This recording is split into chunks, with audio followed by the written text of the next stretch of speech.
Bilge Xaqanın zamanında Kitanların və Tatarların Göytürklərə məğlub olması.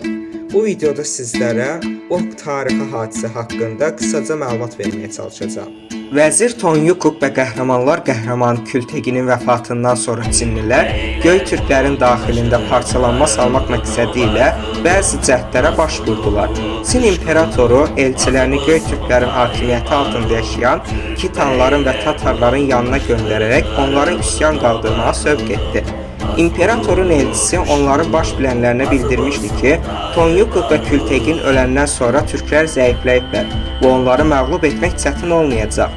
İmperator üsyan qaldıranlara hərbi yardım göstərəcəyini vəd etmişdi və bundan cəsarətə gələn Kitanlar və Tatarlar açıq şəkildə Göytürklərə meydan oxumağa, onlara vergi verməməyə başladılar. Bunu görən Bilge Xaqan dərhal ordunu hərəkətə gətirərək Kitanların və Tatarların üzərinə yeridi. Tönkəs dağında qanlı döyüş oldu. Döyüşdə Tatarlar və Kitanlar məğlub edildilər və onlar yenidən Göytürklərdən asılılığı qəbul etməyə məcbur oldular. Və bu, Bilge Xaqanın zəfərlə başa vurduğu sonuncu döyüş oldu.